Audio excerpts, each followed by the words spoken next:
নমস্কার, গল্পের সাথে কিছুক্ষণে আমি প্রিয়াঙ্কা আপনাদের সকলকে স্বাগত জানাচ্ছি। আমি পাঠ করছি শ্রীমতী সুচিত্রা ভট্টাচার্যের একটি উপন্যাস কাচের দেওয়াল। আজ আমরা এই উপন্যাসের দ্বিতীয় পর্ব শুনব।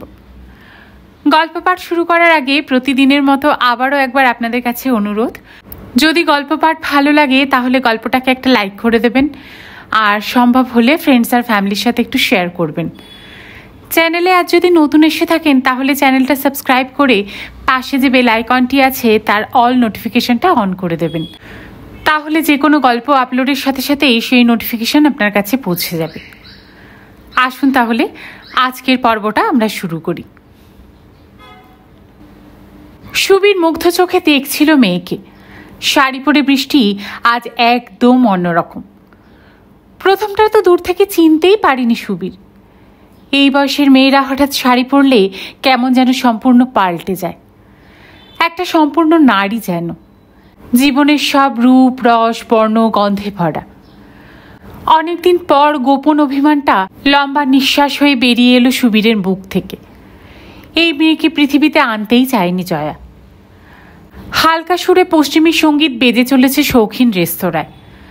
সন্ধেবেলার পার্ক স্ট্রিটের এই ছোট্ট বিলাসপুরীতে আলো ছায়ার মায়া, রঙিন আলোর আবছা বিচ্ছুরণ, এয়ার কন্ডিশনারের কৃত্রিম পাহাড়ি শীতলতা, সব মিলেমিশে এক স্বপ্নের পরিবেশ। এত চাপা আলো যে পাশের টেবিলের মানুষগুলোকেও পরিষ্কার বোঝা যায় না। একই ছাদের নিচে পাশাপাশি থেকেও যে যার মতো পৃথক, এখানে অচেনা। সুবীর মেনু কার্ড এগিয়ে দিল বৃষ্টির দিকে। মেনু কার্ডে কি হবে বলো না, যা হোক কিছু। সুবীরের এতক্ষণে খটকা লাগলো। এত চুপচাপ কেন মেয়ে? গাড়িতে আস্তে আস্তেও কথাবার্তা বলেনি বিশেষ। সুবীরের কথার উত্তরে হু হা করে গেছে মাত্র। এখনো স্বর যথেষ্ট নিরুত্তাপ, অথচ অন্যান্য দিন খেতে ঢুকে বৃষ্টিই আগে মেনু কার্ড পড়তে শুরু করে দেয়। হঠাৎ হঠাৎ কোনো অদ্ভুত খাবারের নাম বার করে জিজ্ঞাসা করে, আজ এটা ট্রাই করলে কেমন হয় বাবা? Baked avocado with crab. Salad nicoise খাবে? Whiting Bercy. সব সময় নতুন কিছু খুঁজে বার করার চেষ্টা করে। আগে আগে সুবীরও মেয়ের সঙ্গে মেনু কার্ড পড়ে যেত সমান তালে, আজকাল আর সবসময় তাল রাখতে পারে না। সিজলার খাবি উইথ কাশ্মীরি নান? বৃষ্টি কাজ ঝাঁকালো, যার অর্থ হ্যাঁও হয় নাও হয়। যেন কোনো খাবারেই আজ তেমন আসক্তি নেই তার। ওয়েটারকে নিচু গলায় খাবার অর্ডার দিয়ে মেয়ের মুখোমুখি হলো সুবীর। কি হয়েছে রে তোর? মন খারাপ? আজকের দিনে আমার এই ছোট্ট সুন্দর গুড়িয়াটা এত গ্লুমি কেন? কিছু হয়নি তো। বৃষ্টির মুখে হাসি হাসি ভাব ফুটল, হাসলো না। তুমি ট্যুরে যাবে বলেছিলে না, কবে যাচ্ছ? দেখি নেক্সট উইকে যেতে পারি। কদিনের জন্য? এবার গেলে দিন 15 তো বটেই। কোম্পানি নতুন ব্রাঞ্চ খুলেছে ফরিদাবাদে। ও। নিজের মনে নেল পালিশের রং খুঁটিয়ে খুঁটিয়ে দেখতে লাগলো বৃষ্টি। সুবীর বুঝতে পারল তার ট্যুরে যাওয়া না যাওয়া নিয়ে মোটেই তেমন আগ্রহী নয় মেয়ে। নেহাত কথা বলার জন্যই প্রশ্ন। হলোটা কি? গত বছরের জন্মদিনের রাগটা কি এখনো পুষে রেখেছে মনে? সুবীর মেয়েকে খোশামত করতে গেল। আজ তুই দুপুরে এলি না কেন? কাল আমি অফিসের সবাইকে বলে রেখেছিলাম আজ থেকে আমার মেয়ে অ্যাডাল্ট হচ্ছে। She deserve a full days company with me. বৃষ্টি সুবীরের দিকে তাকালোই না, ভীষণ মনোযোগ দিয়ে হাতের নখ দেখেই চলেছে। বাড়িতে আজ কোনো প্রোগ্রাম নেই তো? চল আজ তাহলে তোকে নিয়ে গোটা কলকাতাটা চক্কর মেরে ফেলি। পাশের টেবিলে পুতুলের মতো একটা বাচ্চা মেয়ে বাবার মাঝখানে বসে স্যুপ খাচ্ছে। মা চামচে করে তুলে দিচ্ছে মুখে, বাবা রুমালে মুখ মুছিয়ে দিল। বৃষ্টির চোখ আঙ্গুল থেকে উঠে সেদিকে স্থির স্থির চোখে বলে উঠল, আমাকে নিয়ে যতক্ষণ খুশি করবে। রীতা আন্টিকে বলে এসেছো তো? সুবীরের আদর মাখানো হাসি ভরা মুখে একটা পিন বিঁধে গেল যেন। কথাটা কি বৃষ্টি সরলভাবে বলল, না ইচ্ছে করে আঘাত করার জন্য? সুবীর ধরতে পারল না। ইদানিং সব সময় সব জায়গায় ঠিকঠাক মাথাটা কাজও করে না। দিন রাত সহস্র সমস্যা ঘুরছে মস্তিষ্কে। অফিসে এমডি সর্বদা কাটার উপর দিয়ে দৌড় করাচ্ছে। বাজার ডাল বলে কি আমাদের বসে থাকলে চলবে রায়? রিসেশন তো থাকবেই, কোম্পানিকেও তো থাকতে হবে। ডু সামথিং রায়। অবিরাম পাগলা ঘন্টির মতো বেজে চলেছে এমডির বাণী। তোমার মতো এফিশিয়েন্ট মার্কেটিং ম্যানেজার কি করবে সুবীর? আবার কাঁধে প্রোডাক্ট নিয়ে বেরিয়ে পড়বে রাস্তায় 21 বছরের সুবীরের মতো, যে কিনা ন্যায়রত্ন লেনের অন্ধকুটিরি থেকে বেরিয়ে আসার জন্য বাবা মা দাদা কারুর কথা ভাবেনি, পরোয়া করেনি ঠুনকো বংশমর্যাদার। অনামী কোম্পানির আলতা সিঁদুর ফিরি করা থেকে শুরু করে আজ পৌঁছেছে মাল্টিনেশনাল কোম্পানির মার্কেটিং ম্যানেজারে। এখন 24 ঘন্টা মাথার ভেতর শুধুই টার্গেট, মান্থলি প্রজেকশন, রিসেশন। এরই সঙ্গে রক্তচাপ ওঠানামা করার মতো দিনভর মাথা বেয়ে উঠছে নামছে শেয়ারের দর। কখনো 2-4 হাজারে আসে না তা নয়, কিন্তু চাপা উত্তেজনা ঘুষঘুষে জ্বরের মতো শরীর ছেয়ে থাকে সর্বক্ষণ। অফিস থেকে মাঝে মাঝেই ডায়াল ঘোরায়। হ্যালো মিত্তল জি, अभी हाल क्या है? ठीक है, प्राइस इज सोरिंग अप। একটু রিলিফ, একটুই। এরপরেই হয়তো এমডির ডাক, ডু সামথিং রায়। বাড়িতেও ঠিকমতো সময় দিতে পারে না। রীতা অনুযোগ করে, একটা দিনও কি তুমি আমাদের সঙ্গে থাকতে পারো না? ছুটির দিনেও তোমার এত কিসের কাজ? সুবীর করবেটা কি? প্যাটকে চলে এলে ঘোড়াকে ছুটতেই হয়, জকি ছুটি নিয়ে চলে। তার মধ্যেও কখনো একটু জিরোতে পারলে সামনে বসে থাকা মেয়েটা বুকের ভেতর বিপ বিপ করে বেজে ওঠে। নিজের সঙ্গে একা হলেই বৃষ্টি এসে ঘোরাফেরা করতে থাকে সুবীরের মনে। 2 বছরের দামাল পায়ে হাঁটা বৃষ্টি, 5 বছরের অবিরাম পাকা পাকা কথা বলে যাওয়া বৃষ্টি, 7 বছরের ঠোঁট ফোলানো অভিমানী বৃষ্টি, 12 বছরে আহত চোখে তাকিয়ে থাকা বৃষ্টি। নানান বয়সের বৃষ্টিরা এসে তালগোল পাকিয়ে দিতে থাকে সব কিছু। ভীষণ ভালো লাগাতে বুক থই থই করে ওঠে। তার সঙ্গে একটা যন্ত্রণাও কুড়ে কুড়ে খেতে থাকে সুবীরকে, গোপন এক রক্তক্ষরণের যন্ত্রণা। সব বাবারই কি এমন হয়, নাকি সুবীরদের মতো বাবাদেরই শুধু? জয়া নিষ্ঠুরভাবে কেড়ে নিয়ে গেল মেয়েটাকে। প্রিয় সম্পদ হারিয়ে ফেলার পর তার অভাব দ্বিগুণ চতুর্গুণ হয়ে বাঁচতে থাকে বুকে। প্রথম প্রথম তাও এই অভাবটাকে অনুভব করতে সময় লেগেছিল কিছুদিন।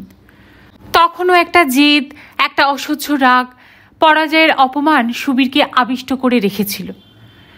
নিষ্ফল ক্রোধে বুনো ষাঁড়ের মতো লণ্ডভণ্ড করে দিতে ইচ্ছে করত বিশ্ব ব্রহ্মাণ্ড। তবে রাগের আয়ু আর কতদিন? সময়ের নিয়মে ধীরে ধীরে শান্ত হয়েছিল সুবীর। তখনই অভাববোধটা প্রচণ্ডভাবে নাড়া দেয় তাকে। একটা মানুষ সারাদিন পর খেটে খুঁটে বাড়ি ফিরছে, আর তার জন্য কোথাও অপেক্ষা করে নেই কেউ। এই চিন্তায় নিঃসঙ্গ মানুষ নিঃসঙ্গতর হয়। সেই সময়েই রীতাকে না পেলে, রীতাকে বিয়ে করার আগে লক্ষ্যবার ভেবেছে সুবীর। আবার ভুল হচ্ছে না তো? বৃষ্টির দিকে সুবীর নিষ্পলক তাকিয়ে রইল। পুরনো সেলসম্যানটা মনে মনে কথা সাজিয়ে নিচ্ছে। মেয়ে প্রশ্ন ছুড়ে মুখ ফিরিয়ে নিয়েছে অন্যদিকে। এদিকে ওদিকে লোকজন দেখছে। সুবীর টেবিলের সামনে ঝুঁকল। রীতা আজ তোকে একবার নিয়ে যেতে বলেছিল, যাবি? চকিতে মুখ ফিরিয়েছে বৃষ্টি। কেন? বাড়ি, জন্মদিনে একবার বাড়ি যাবি না? তোর ভাইটারও তো দিদিকে দেখতে একটু ইচ্ছে করে। ভাই ভাই করছো কেন? আমার কোনো ভাইটাই নেই। বৃষ্টির ফর্সা মুখ পলকে থমথমে লাল। রাগ, দুঃখ, অভিমান বড় সহজেই তার মুখে ছাপ ফেলে দেয়। সুবীর বুঝল কথাটা বলা তার ঠিক হয়নি। বৃষ্টি রীতা রাজাকে এখনো মেনে নিতে পারেনি। তাড়াতাড়ি প্রসঙ্গ বদলে বলল, জন্মদিনে কি নিবি বল? ক্যামেরা, ফরেন রিস্ট ওয়াচ না পারফিউম? বৃষ্টি সন্ন্যাসিনীর মতো নির্লিপ্ত। দিও যা হোক কিছু। মেয়ের কথার ভঙ্গিতে হঠাৎ ধৈর্য হারালো সুবীর। কি এমন অপরাধ করেছে সে? নিজের ইচ্ছে মতো জীবন বেছে নেওয়ার স্বাধীনতাও তার থাকবে না? ওভাবে কথা বলছিস কেন? কোন দিন কি দিইনি তোকে? যখন যা চেয়েছিস তাই দিয়েছি। জার্মান টেপ, জাপানি ওয়াকম্যান, ফ্রেঞ্চ পারফিউম, ইটালিয়ান সিল্কের ড্রেস মেটেরিয়াল। বৃষ্টি দমল না। সে তো ঘুষ দিয়েছ। ঘুষ নয়তো কি? বৃষ্টির গলা বরফের ছুরির মতো ধারালো। তুমি দিয়েছ, মা দিয়েছে, দেবে নাই বা কেন? নিজেদের শোকটুকু বজায় রেখে বৃষ্টিকে ভালোবাসতে গেলে তার মাসুল দিতে হবে না? 10 টাকা চাইলে 100 টাকা বার করে দাও। ভাবো কিছু বুঝি না? সুবীর স্তম্ভিত। এই কি তার সেই আদরের ছোট্ট গুড়িয়া? বারবি ডলার আইসক্রিম পেলে যে বাবাকে চুমুতে চুমুতে ভরিয়ে দিত। মেয়ের ঔদ্ধত্য দেখে ভেতরে ভেতরে রাগ হলেও কিছুতেই তেমনভাবে রাখতে পারল না সুবীর। রাগের সঙ্গে একটা চাপা ভয়ও আচর টানছে বুকে। বৃষ্টি যে তার দুর্বলতম জায়গা। গলাটাকে যথাসম্ভব শান্ত রাখার চেষ্টা করল। খুব রাগ করে আছিস মনে হচ্ছে। বোকা মেয়ে, বাবা মার উপহার কি কখনো ঘুষ হতে পারে? ছাড়ো সব কথা। আজ তুই কি নিবি বল? আজ তুই যা চাইবি তাই দেব। মেয়ে এবার একটু গলেছে। যা চাইব তাই দেবে? চেয়ে দেখ তো। সুবীরের গলা মায়ায় ভরে এলো। কি একটা কথা বলতে চেয়েও বলতে পারছে না বৃষ্টি। চোখ বন্ধ করে ঠোঁট কামড়ে ধরল, ঢোক গিলল ঘন ঘন। তারপর দুম করে বলেই ফেলেছে, যদি বলি তোমাকে চাই। সুবীর হেসে ফেলল। মেয়ের পলকে রাগ, পলকে আবদার। সুবীরের কাছে। পাগলি কোথাকার, আমাকে আবার চাওয়ার কি আছে? আমি তো আছি। এইভাবে নয়। বৃষ্টি এবার স্পষ্টভাবে কেটে কেটে বলছে কথাগুলো। অন্য কারোর সঙ্গে শেয়ার করে নয়। আমি এখন অ্যাডাল্ট। ইচ্ছে করলে মার কাছে না থেকে তোমার সঙ্গেও থাকতে পারি। শুধুই আমরা দুজন। চূড়ান্ত ধাক্কাটাতে সুবীরের মুখ নিমিষে রক্তশূন্য। মুখ থেকে প্রায় বেরিয়ে যাচ্ছিল, তা কি করে হয়? ঝানু মার্কেটিং ম্যানেজার সুবীর রায় দ্রুত গিলে ফেলেছে কথাটা। মুখে হাসি ফোটাতে আপ্রাণ চেষ্টা করতে হলো। সামনের মেয়েটা যেন এতদিনকার চেনা বৃষ্টি নয়, অন্য কোনো বৃষ্টি, যার বীজ বোনা হয়েছিল প্রায় 1 যুগ আগে কোর্টরুমে, যে সম্ভবত ভূমিষ্ঠ হয়েছে আজই। সে এই কোন খেলায় মেতে উঠতে চাইছে? সুবীরকে কি যাচাই করতে চাইছে সুবীরের মেয়ে? ওয়েটার খাবার নিয়ে এসেছে। সামান্য স্বস্তির নিঃশ্বাস ফেলতে পারল সুবীর। গরম তাওয়া বসিয়ে দিয়ে গেছে দুজনের মাঝখানে। শব্দ করে ধোয়া উঠছে। বৃষ্টি প্রশ্ন করল, কি হলো? কিছু বললে না যে? দেখছি, তুই যখন বলছিস। সুবীর মেয়ের প্লেটের নান তুলে দিল। নে, খেয়ে নে তো আগে, পরে কথা হবে। সিজলার কেটে মুখে পড়ল বৃষ্টি। আয়েশ করে চিবোচ্ছে মাংসটা। তেচা চোখে তাকিয়ে আছে সুবীরের দিকে। সুবীরের মনে হলো মাংস নয়, মেয়ে তাড়িয়ে তাড়িয়ে উপভোগ করছে তারই অস্বস্তিটুকু। মাথা নামিয়ে সুবীর খাবারে মন দেওয়ার চেষ্টা করল। বৃষ্টির চোখ দুটো কি অসম্ভব তীক্ষ্ণ। সুবীর বুঝি ধরা পড়ে যাচ্ছে। একটা দৃশ্য পলকে চোখের সামনে দুলে উঠল সুবীরের। একজন 24 বছরের যুবক পার্ক স্ট্রিটের পরিত্যক্ত কবরখানায় ভাঙা বেদির ওপর বসে গোগ্রাসে মুড়ি চিবোচ্ছে। চারদিকের ঘন গাছপালা আর ঝোপঝাড়ের মাঝে 200 বছর আগের অসংখ্য কবর। গাছগাছালি কাঁপিয়ে মাঝে মাঝে চৈত্রের বাতাস উঠছে এলোমেলো। পাতায় পাতায় শনশন শব্দ পাচ্ছে। যুবকটি মুড়ি খেতে খেতে আর চোখে দেখে নিচ্ছিল আশেপাশে বসে থাকা তরুণ তরুণীদের। কেউ তার দিকে তাকাচ্ছে না তো। দেখতে দেখতেই চোখ আটকেছে রাধাচূড়া গাছের নিচে বসে থাকা শ্যামলা রঙা মেয়েটির দিকে। মেয়েটির চোখ দুটো খুব উজ্জ্বল, ঘন, সামান্য লম্বাটে মুখ, নাক খুব তীক্ষ্ণ নয়, ঠোঁটের কাছটা অল্প উঁচু। সব মিলিয়ে একটা মায়া জড়ানো ভাব। হাঁটু মুড়ে বসে থাকার জন্য উচ্চতা আন্দাজ করা যাচ্ছিল না। খুব একটা লম্বা নয়। যুবকটি লক্ষ্য করল মেয়েটি ছবি আঁকতে আঁকতে ফিরে ফিরে তারই দিকে তাকাচ্ছে। চোখ থেকে মনে হয় সে যেন এই জগতে নেই। একবার করে যুবককে দেখেই নিজের স্কেচবুকে ডুবে যাচ্ছে। যুবক চকিতে বিদ্যুৎ পৃষ্ঠ। মেয়েটা তাকেই স্কেচ করছে নাকি? উঠে দাঁড়াতেই মেয়েটির আত্মমগ্নতা কেটে গেছে। মুখে অপ্রস্তুত হাসি। যুবক সোজা এগিয়ে গেল। একেবারে সামনে গিয়ে ঝুঁকেছে স্কেচবুকের উপর। হ্যাঁ, সেই তো। জুতো শুদ্ধ পা জড়ানো, গলায় টাই, নির্ভাজ শার্ট, প্যান্টের ক্রিজ, পাশে ব্রিফ কেসটা পর্যন্ত পড়ে আছে। শুধু মুখটাই তার নয়, কোনো ভিখিরির যেন। ঠোঙায় মুখ ডুবিয়ে গোগ্রাসে মুড়ি খাচ্ছে। ভিখিরির দু চোখে বিশ্ব গিলে ফেলার খিদে। নিজের ভেতর সুবীর আজও স্পষ্ট দেখতে পায় সেই ধোপ দুরস্ত ভিখারির স্কেচটাকে। জয়া কি করে যে প্রথম দিনই সুবীরের আসল চেহারাটা ধরে ফেলেছিল। জয়া বড় বেশি দেখে ফেলেছিল তাকে। জয়ার চোখের সঙ্গে বৃষ্টির চোখের এত মিল। বৃষ্টি আবার জিজ্ঞাসা করল, চুপ করে গেলে কেন? কি ঠিক করলে? দাঁড়া, একটু সময় দিবি তো। সুবীর ঠোক গিলল। বৃষ্টির মুখে তবু মরিয়া ভাব, যেন একটা দ্ব্যর্থহীন উত্তর ছাড়া সুবীরকে সে কিছুতেই ছাড়বে না। তবু কতদিন? অন্তত 2-1 মাস। যা মুখে এলেও বলে ফেলল সুবীর। চকিতে উল্টো প্রশ্ন মাথায় এসে গেল, তুই আমার সঙ্গে থাকতে চাইছিস কেন? মার সঙ্গে কিছু হয়েছে? না। তোর মা জানে তুই আমার সঙ্গে থাকতে চাস? না। তবে? তবে আবার কি? আমি এটাই চাই। তোর মার তো আপত্তি থাকতে পারে। Who cares? দুঃখ পেতে পারে। বৃষ্টি ফিক করে হেসে ফেলল। মার কথা ছাড়ো, তোমার অসুবিধা আছে? কোনো উত্তর না দিয়েই করুণ মুখে বৃষ্টির দিকে তাকিয়ে রইল বৃষ্টির বাবা। বৃষ্টি বিন্দু মাত্র নরম হলো না। মায়ের দুঃখ কষ্ট নিয়ে তোমার খুব ভাবনা, তাই না? বিদ্রূপটা তীক্ষ্ণ ফলার মতো বিঁধল সুবীরকে। শেষ চেষ্টা করল তবুও। ওভাবে নিচ্ছিস কেন? ছোট থেকে তুই মার সঙ্গে রয়েছিস, একটা এতদিনের অ্যাটাচমেন্ট। তুই চলে এলে মা কষ্ট পাবে না? বৃষ্টি ন্যাপকিনে হাত মুছে নিল ভালো করে। আমি কি চাই আমি তোমাকে বলে দিলাম, এখন তুমি কি করতে পারবে সেটা তোমার ব্যাপার। সুবীরের মনে হলো এই মুহূর্তে তার চারপাশটা বড় বেশি অন্ধকার। নিজের মেয়ের মুখটাও ভালোভাবে দেখতে পাচ্ছে না সে। আন্দাজে হাত নেড়ে শুধু ওয়েটারকে ডাকতে পারল Subir. Thus the French Revolution had different stages. Firstly, it was an aristocratic movement led by the... একটানা ভরাট গলায় লেকচার দিয়ে চলেছেন পিকেসি। লেকচারটা বৃষ্টিকে এক অন্য জগতে নিয়ে চলে যায়।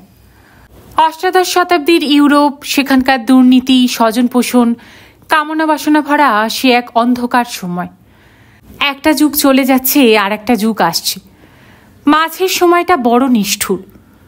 যুগ পরিবর্তনের ধারাই এই রকম। শুনতে শুনতে বৃষ্টি ডিকেন্সের উপন্যাসটার কথা মনে পড়ে যায়। Those were the best of Times, those were the worst of Times.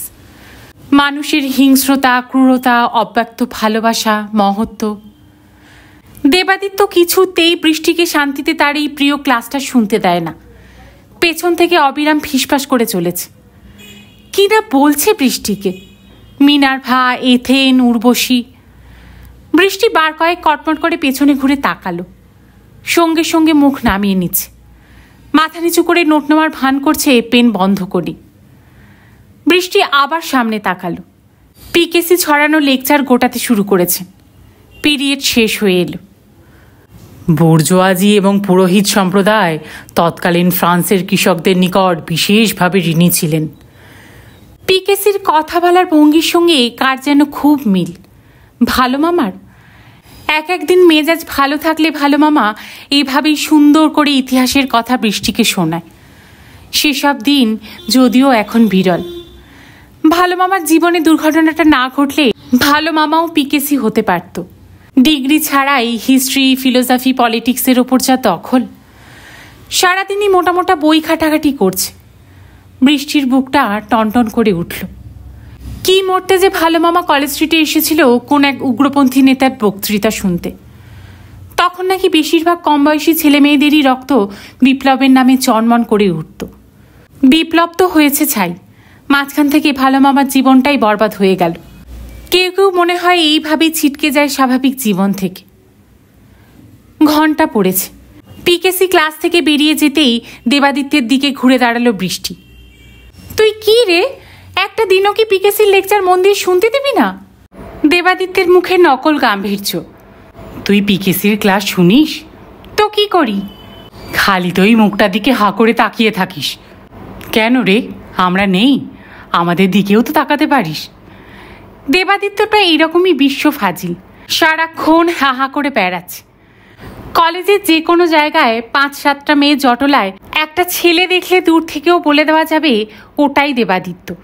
সব সময় সখী পরিবৃত। বৃষ্টি ভাবতেই পারে না যে ছেলের বাবা মারা গেছে 8 বছর বয়সে, মা 14 বছরে, মানুষ হচ্ছে কাকার কাছে। সে কাকাও নাকি এমন কিছু রাজার হালে রাখে না তাকে। সেই ছেলের এত লাইফ অফ ফোর্স আসে কোত্থেকে? তৃষিতা একদিন বলেছিল, দেবাদিত্যের ব্যাপারই আলাদা। ওর 5টা ফুসফুস আছে, এক একটা ফুসফুস এক একটা মেয়ের জন্য রিজার্ভড। একসঙ্গে ও 5-5টা মেয়ের জন্য প্রাণও দিতে পারে। ফুসফুসগুলোর নেচারও আলাদা আলাদা। শান্ত নরম মেয়ের জন্য শান্ত নরম ফুসফুস, এই ধর বালিহাঁস টালিহাঁস টাইপের উদ্যম বর্ণ মেয়ের জন্য আর একটা নেপোলিয়ানিক ফুসফুস, ফাজলামির জন্য মোল্লা নাসিরুদ্দিনের। পারভিন প্রশ্ন করেছিল, আর ওই যে ইনা বলে মেয়েটার সঙ্গে ঘোরে, যাদবপুরে জিওলজি না কি পড়ে, মেয়েটার তো হেব্বি ফান্ডা, ওর জন্য? মীনাক্ষী বলে উঠেছিল, ওর জন্য একটা বিক্রমাদিত্যের ফুসফুস আছে, সেই ফুসফুসের কিছুটা সেডিমেন্টারি রক আর কিছুটা গ্রানাইট, নইলে জিওলজির সঙ্গে খাপ খাবে কি করে? রণজয় বলেছিল, আসলে 4-5টা ফুসফুসের কমে ও বাঁচবে না, যা বিভৎস জায়গায় থাকে। একদিন ওর বাড়ি গিয়েছিলাম, প্রথমে তো কিছুতেই নিয়ে যাবে না, ট্যান্ডাই ম্যান্ডাই করছে। তারপর সে কি গলি, গলির পর গলি, তোষ্য গলি। জীবনে কোনোদিন সেসব জায়গায় রোদ্দুর ঠোকে কি না কে জানে। স্কটিশ চার্চ স্কুলের পেছনে বৃষ্টি চাপা দুর্গন্ধ, ভ্যাটে নোংরা পচে আছে। ওখানে থাকতে গেলে 2টোর বেশি ফুসফুস লাগবেই, নইলে টিবি হয়ে মরতে হবে। তার ওপর ওর কাকিটার যা পচা মেজাজ। বৃষ্টি চুপ করে শুনছিল। ওই রকম অন্ধকার স্যাঁতস্যাঁতে গলির বাড়িগুলো কেমন হয় সে জানে। তার ঠাকুরদা ঠাকুরমাই তো থাকতো ওই রকম বাড়িতে। খুব ছোটতে মাঝে মাঝে বাবার সঙ্গে গিয়েছে সে। দাদু ঠাকুমা জেঠু জেঠি বাদে আর সবাই কেমন যেন মিন টাইপের, মানে বাবার জ্যাঠা কাকার দল। হঠাৎ হঠাৎ অন্ধকার ঘুপচি ঘর থেকে বেরিয়ে এসে কি জেরাই না করত। তুই শুভুর মেয়ে? বৃষ্টি ভয়ে ভয়ে বলতো, তুই তো শুভুর কাছে থাকিস না, তাই না? বৃষ্টি রাগ কাটত না। তোর মা চাকরি বাকরি করছে? বৃষ্টি গম্ভীর হয়ে যেত। মা এখন বিজনেস করে নিখিল মামার সঙ্গে।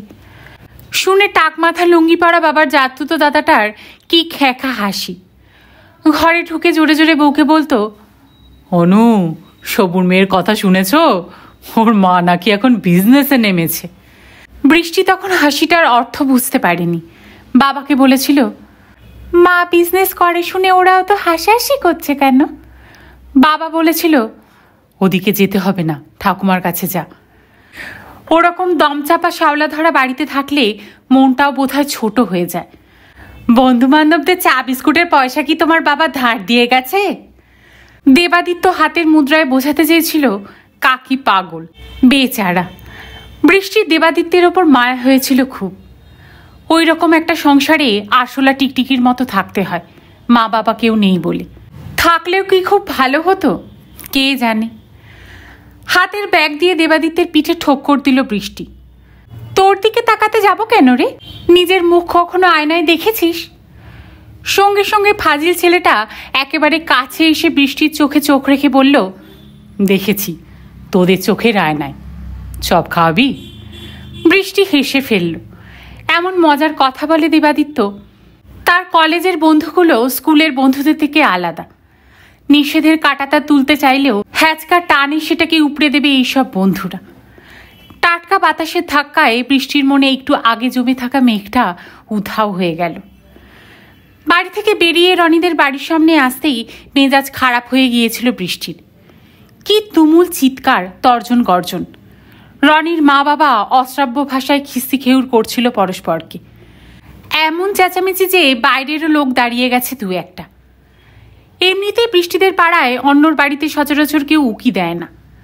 আধুনিক সভ্যতার নিয়ম মেনে প্রতিটি বাড়ি পাশাপাশি দাঁড়িয়ে থাকে উদাসীন স্ট্রিট লাইটের মতো। কখনো কখনো একটা বাতি নিভু নিভু হলে অন্যের আলো এসে পড়ে তার উপর, সৌজন্যের। তার বেশি কিছু করা এইসব পাড়ায় প্রাচীন গ্রাম্যতা বলে মনে করা হয়। কৌতূহল এখানে ভীষণ চাপা, চাকরবাহী। তবে কলহের মাত্রা বস্তির পর্যায়ে নামলে একটু চাঞ্চল্য তো জাগবেই। মনের মাথায় পিকলু টুকুনকে দেখে বৃষ্টি জিজ্ঞাসা করেছিল, কি ব্যাপারে সাত সকালে ষাঁড়ের মতো চেঁচাচ্ছে কেন দুজনে? পিকলু বলে উঠেছিল, রনির বাবা মাসে 2 সপ্তাহ যেতেই সব টাকা ঘোড়ার পেছনে ঢেলে আসে, কোন বউ সহ্য করবে? টুকুন বলল, বাজে বকিস না, রনির মার বাতিক আছে। রনির বাপটাকে সব সময় এমন সন্দেহ করে, ভাষা শুনেছিস? দিনের পর দিন রনিটা যে কি করে বরদাস্ত করে। কি ব্যাপারে কে জানে, কিন্তু মানুষের সঙ্গে মানুষের সম্পর্কের কি শুধু এই পরিণতি? রনির মা কি ভালোই না বাঁচতেন বৃষ্টিকে ছোটবেলায়। একবার সরস্বতী পুজোর দিন রাস্তার মাঝখানে বৃষ্টির শাড়িটারি খুলে বিচ্ছিরি অবস্থা। মাসিমা কি যত্ন করে কুচি দিয়ে পরিয়ে দিয়েছিলেন। রনির সঙ্গে খেলতে গিয়ে ঝগড়া হলে সব দোষ রনির। বৃষ্টি খুব লক্ষ্মী মেয়ে। রনির জন্মদিনে কি সুন্দর হারমোনিয়াম বাজিয়ে গান শোনাতেন, সেই মাসিমা ওই রকম নোংরা ভাষায়। দেবাদিত্য আবার খোঁচাচ্ছে বৃষ্টিকে, হ্যাঁ বৃষ্টি, খাওয়া না মায়েরি, অতগুলো স্কলারশিপের টাকা ড্র করলি। এই না, তৃষিতা পেছন থেকে গলা উঠালো। বৃষ্টি কদিন ধরে যা ড্রেস মারছে, ক্যান্টিনে ওর নো অ্যাডমিশন হয়ে গেছে, গেলেই হাইজ্যাক। আর তোরাও তো এমন কিছু মেডিকেল নাইট নোস যে ওকে উদ্ধার করে আনতে পারবি। কালো লং স্কার্টের ওপর মিশকালো টপে বৃষ্টি আজ ভিক্টোরিয়ার উপন্যাস কালো রঙই তার সবচেয়ে প্রিয়। সকলে খুব ভালো থাকবেন। নাইটদের নাম শুনে শুভ ফিচেল হাসি হাসি। সবাইকে অসংখ্য ধন্যবাদ। নাইটরা কি শুধু মেয়েদেরই উদ্ধার করতো রে? চেস্টিটি বেল্টের গল্প জানিস না? সেই ক্রুশেদ লড়তে যাওয়ার সময় নাইটরা বউদের চেস্টিটি বেল্ট পরিয়ে তালাচাবি লাগিয়ে দিয়ে যেত অন্য নাইটদের ভয়। তার মানে বুঝলি তো, নাইট মাত্রই সাধুসন্ত নয়। আমরা যদি সেই রকম নাইট হই, সেটা কি ভালো হবে? তা বস, রোজ রোজ তোমাদের এমন খুন খারাপি ড্রেসই বা কেন? এনিথিং ঠুকুটুকু? দেবাদিত্য বৃষ্টির হাত ধরে টানল। ঢুকুঢুকু কেন, ওপেন আমার সঙ্গে। চল তো বৃষ্টি, আমরা নিমতলায় যাই। কলেজ ক্যান্টিনে ঢুকতে গেলেই প্রথম যে অনুভূতির সম্মুখীন হতে হয় সেটা হলো অন্ধকার। তারপর মোহনদার উনুন আর অজস্র সিগারেটের ধোঁয়া মিলেমিশে একটা পোড়া পোড়া গন্ধ। এক সময়ের সাদা দেওয়াল বিবর্ণ বাদামি। এটাই দেবাদিত্যের নিমতলা। প্রথম প্রথম এখানে ঢুকতে বৃষ্টির নিঃশ্বাস বন্ধ হয়ে আসত, চোখ মুখ জ্বালা করত। এখন অভ্যেস হয়ে গেছে। সুদেষ্ণা নাকে রুমাল চাপা দিয়ে ঢুকেছে যথারীতি। শুভ, একটা সিগারেট দে তো। শুভ প্যাকেট খুলে সিগারেট গুনল, বেজার মুখে বলল, তুই তো 3টে টান মেরে ফেলে দিবি, কি লাভ হয় এরকম সিগারেট খেয়ে? সুদেষ্ণা শুভর প্যাকেট থেকে একটা সিগারেট প্রায় ছিনিয়ে তুলে নিল। ধোঁয়ার গন্ধটা কম লাগে। বৃষ্টি মুখ প্যাকালো। ধোঁয়ার ভ্যাকসিনেশন, কত ঢংই না জানে সুদেষ্ণা। সুদেষ্ণাকে বন্ধু বান্ধবরা প্রায় কেউই পছন্দ করে না। সে কলেজে এসে প্রথম দিনই জানিয়েছে তার বাবা বিখ্যাত heart specialist doctor Asit Das. তার মা 3টে নামকরা সোশ্যাল ওয়েলফেয়ার অর্গানাইজেশনের প্রেসিডেন্ট কিংবা ভাইস প্রেসিডেন্ট। সে পরপর 2 দিন এক রঙের গাড়ি চড়তে পারে না। দরকারে অদরকারে লোকজনদের দেদার টাকা বিলোয় সে। কলেজে দারোয়ানের মেয়ের বিয়েতেও অবলীলায় 3টে 100 টাকার নোট বার করে দিয়েছিল। সে অর্থ দিয়ে কুর্নিশ কিনতে ভালোবাসে। তার 2টো সেকেন্ড জেনারেশন অ্যালসিশিয়ান, একটা খাঁটি বিদেশি স্প্যানিয়াল আর একজন টল ডার্ক হ্যান্ডসাম বয়ফ্রেন্ড আছে। ক্যান্টিনের দরজায় দরজায় সিঁড়িতে দল বেঁধে বসে আছে ছেলেমেয়েরা, গোছায় গোছায়, আলাদা আলাদা। বাংলার শিক্ষা সংস্কৃতির পীঠস্থান ঐতিহ্যবাহী এই কলেজে নিম্নবিত্ত, মধ্যবিত্ত, উচ্চবিত্ত সকলেরই নিজস্ব পরিমণ্ডল আছে। চট করে কেউ তার বাইরে যায় না। আবার সব নিয়মেরই তো কিছু ব্যতিক্রম থাকে। দেবাদিত্য সেই ব্যতিক্রম, সুদেষ্ণা। শুভ হাঁক মারল, হ্যাঁ বাচ্চা, কি আছে রে? এতটুকুন একটা ছেলে এসে দাঁড়িয়েছে পাশের টেবিলে। হাইট টেবিলের মাথায় মাথায়, খালি গা, কালো রং, দেব শিশুর মতো মুখ। কি করে যে মোহনদা ঠিক একটা করে বাচ্চা জোগাড় করে ফেলে। এই 4 মাসে কম করে গোটা 5 বাচ্চা বদল হতে দেখল বৃষ্টি। শিশু শ্রমিক নাকি এদেশে বেআইনি। বাচ্চাটা গড়গড় করে ধারাপাত মুখস্থ বলে চলেছে, চা, চপ, ডিমের টেবিল, মাপলেট। একদম উল্টো দিকে কোণে ফিলোসফির অর্চিতা 1 ঘন্টা বাউল নিয়ে বসে। নিজেই মাঝে মাঝে তাদের গুপিযন্ত্র নিয়ে পিরিং পিরিং বাজাচ্ছে। একটা বাউল তো বেশ পুরো। লোকটার সামনের প্লেটে 4খানা চপ। কি বিদঘুটে শখ চেয়ে অর্চিতার বাউল ধরে গান শোনায়। বৃষ্টি চেঁচিয়ে জিজ্ঞাসা করল, কি রে, এবার কোন ডিস্ট্রিক্ট? বাঁকুড়া, ওন্দার কাছে হেতমপুর গ্রাম থেকে। শুনবি, এর গান শুনবি? বৃষ্টি মুখে বলল, পরে। মনে মনে বলল, রক্ষে করো। কে যে কিসে আনন্দ পায়। রণজয় ব্যস্ত সমস্তভাবে ক্যান্টিনে ঢুকে বৃষ্টিদের টেবিলে এসে বসে পড়ল। এই ডেট ফাইনাল, স্যারের সঙ্গে কথা হয়ে গেল। 3টে জায়গার অপশন আছে, রাজগীর, নেতারহাট, শিমলিপাল। চুজ করো কোথায় যাবে। রাজগীর ঠিক হয়েছিল না? 2টো অপশন বেড়েছে, 4 দিনের ট্যুর, বাজেট পার হেড 400 টাকা। শুভ হৈ হৈ করে উঠল, শিমলিপাল, শিমলিপাল। রণজয়ের কথাটা কানে বাজল বৃষ্টির। রাজগীর, নেতারহাট, শিমলিপাল। নেতারহাট নামটা বড় চেনা চেনা। নেতারহাট না মাদারিহাট, কোথায় যেন শেষবারের মতো ঘুরতে গিয়েছিল বাবা মার সঙ্গে। দূর, মাদারিহাট তো নর্থ বেঙ্গলে, নেতারহাটেই গিয়েছিল। বাবার কাছে শুনেছে আরও ছোটতে নাকি ওয়ালটেয়ারে গিয়েছিল তারা, আর একবার সিমলা। সেই জায়গাগুলোর কথা কিছুই মনে নেই, বরং আবছাভাবে মনে আছে নেতারহাটের কিছু কথা। নীল আকাশ ছোঁয়া উঁচু উঁচু গাছ, যতদূর চোখ যায় সবুজ এক উপত্যকা, একটা টলটলে জলের হ্রদ, গাঢ় সোনালি রং রোদ্দুর। কিরে সুদেশনা, তুই কি ঠিক করলি? শিমলিপাল নয়, রাজগীর চলো। হট স্প্রিং আছে, নালন্দা আছে। টিএমও সেই কথাই বলছিলেন, আরও কত ধ্বংসাবশেষ। ছাড় তো, টিএমের অন্য ধান্দা। ওখানে জরাসন্ধের কুস্তির আখড়া আছে না? টিএম তো প্রতি বছরই নেতাজি ইন্ডোরে টিকিট কেটে কুস্তি দেখতে যান। ধোবি প্যাচ, এরোপ্লেন স্পিন প্যাচ, সব কিছুরই তো অরিজিন জরাসন্ধ। বিক্রমের রসিকতায় হাসির হল্লা উঠল। কি রে বৃষ্টি, তুই কিছু বলছিস না যে? বৃষ্টি অন্যমনস্ক। স্কুল থেকে কতবার বাইরে বেড়াতে নিয়ে যাবার কথা হয়েছে, বৃষ্টি কোনো দিনই এক্সকারশনে যায়নি। বন্ধুদের সঙ্গে বেড়াতে যাওয়ার কথা উঠলেই একটা চাপা অস্বস্তি হতো তার। যদি কেউ তার বাবা মার কথা তোলে।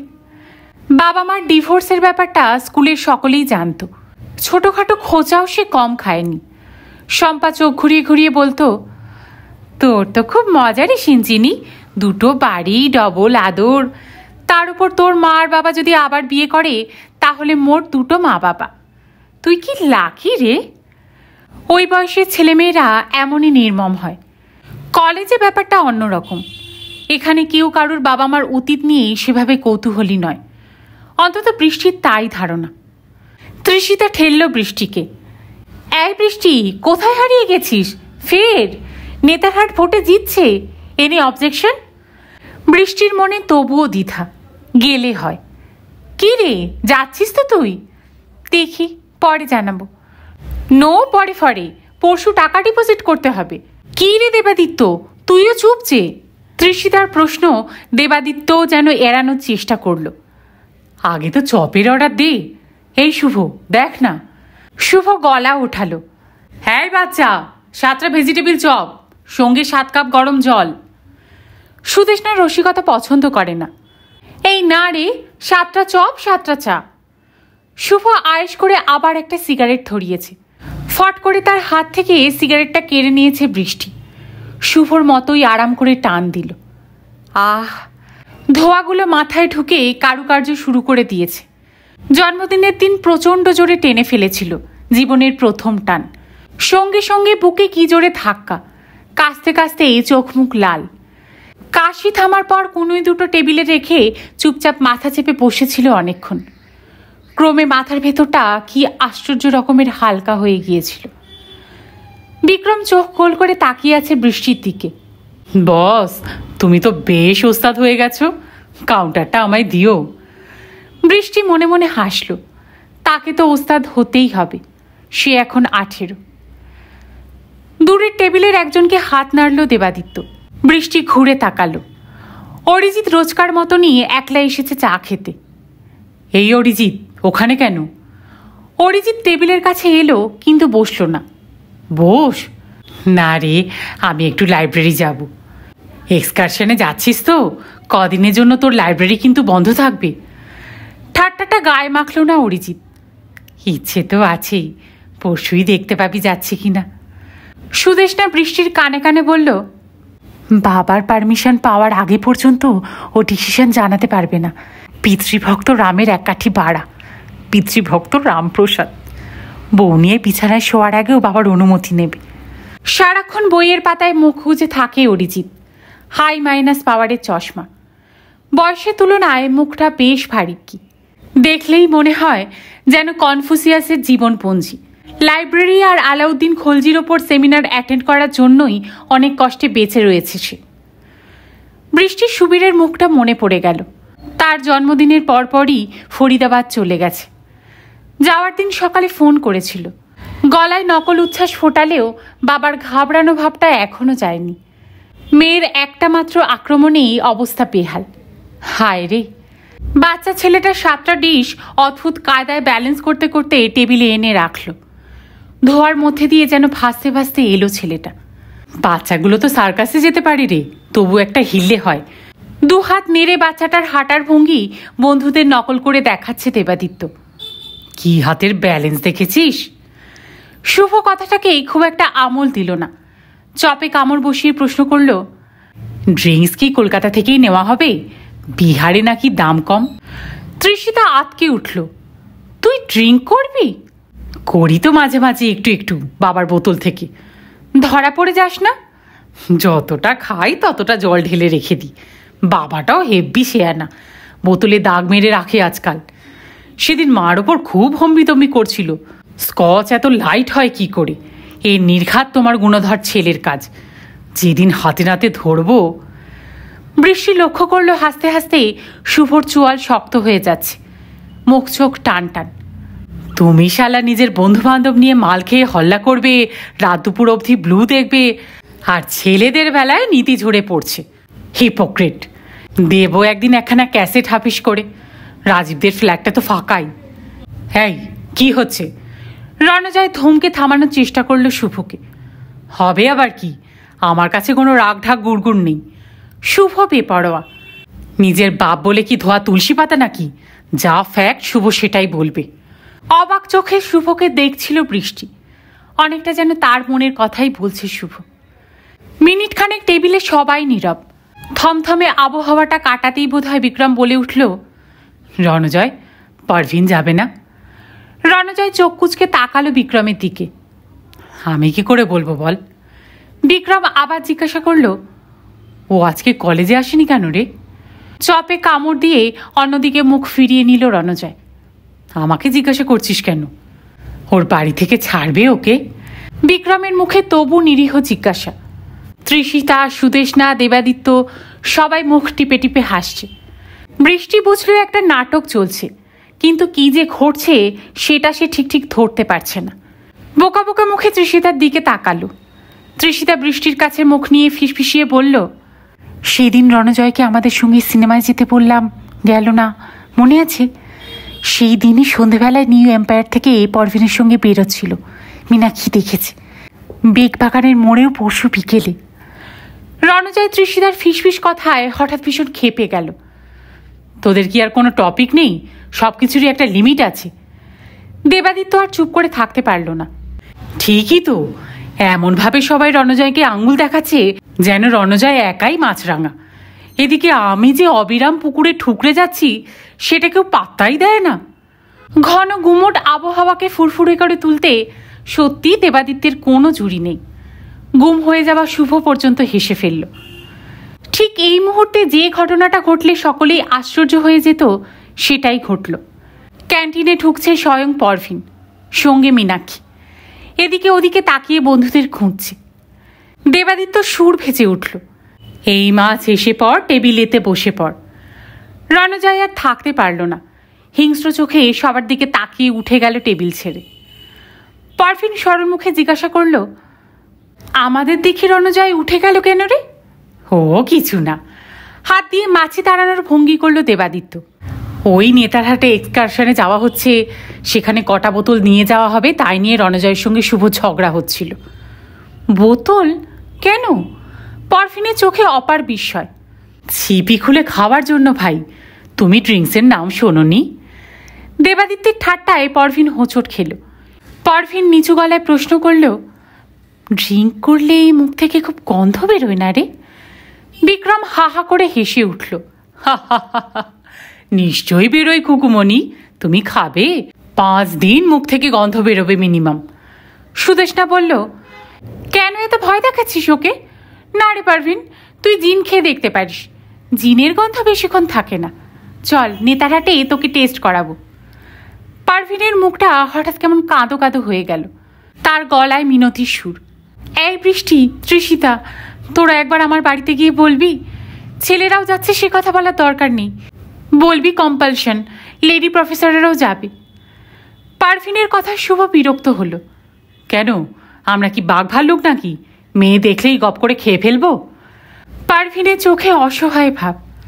দেখ, সব বাড়ি তো একরকম হয় না। আমি তো তোদের বলেইছি আমাদের বাড়ি কীরকম কনজারভেটিভ। এই কোয়েট কলেজে পড়ি বলে এখনও কম কথা শোনায় দাদা সাহেব। আমি জোর না করলে। বৃষ্টি পারভিনের পিঠে হাত রাখল।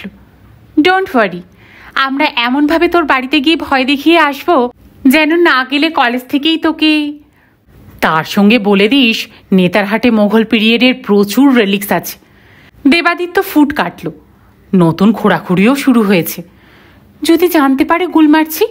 ছাড় তো, প্রত্যেক সপ্তাহে একটা করে নতুন জায়গায় গাইতি মারা শুরু হয়, নইলে আমাদের বইগুলো অত মোটা হয় কি করে? সুদেষ্ণা উঠে দাঁড়ালো। আমি চলি রে, জয়ন্ত ব্রিটিশ কাউন্সিলরের গেটে ওয়েট করবে। ওর কাছে আজকের ফিল্মের কার্ড আছে। কি বই? The spring, romantic. Jayanta romantic film ভীষণ পছন্দ করে। রোমান্টিক না উদ্যম জড়াজড়ি? বৃষ্টি দেবাদিত্যের দিকে বিচিত্র ভ্রুভঙ্গি করে দাঁড়িয়ে পড়ল। শুভ বলল, কি রে, তুইও সুদেষ্ণার সঙ্গে চললি নাকি? ধুস, ওরা হাত ধরাধরি করে চাঁদ দেখুক, আমার খেয়ে দিয়ে অনেক কাজ আছে। কলেজের গাড়ি বারান্দার নিচে এসে একটু দাঁড়ালো বৃষ্টি।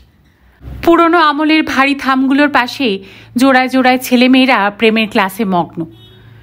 কি যে এত কথা থাকে এদের! 3-4টে জোড়াকে বৃষ্টি চিনতে পারল। তুখোর প্রেমিক প্রেমিকা হিসাবে এদের বেশ নামডাক হয়েছে কলেজে।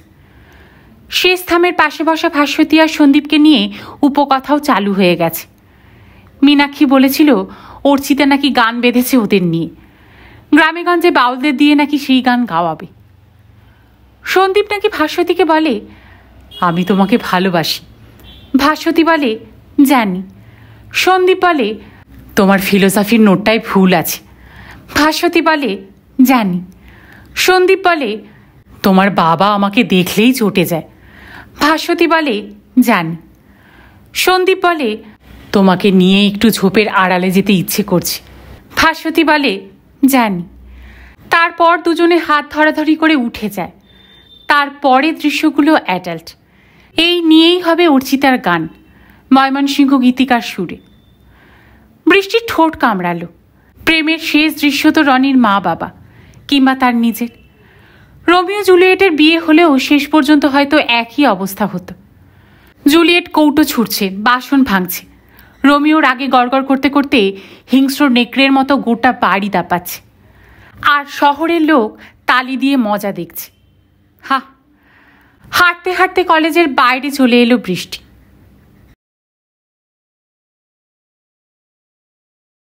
শেষ করলাম শ্রীমতী সুচিত্রা ভট্টাচার্যের একটি উপন্যাস কাচের দেওয়ালের 2য় পর্ব। সকলে খুব ভালো থাকবেন।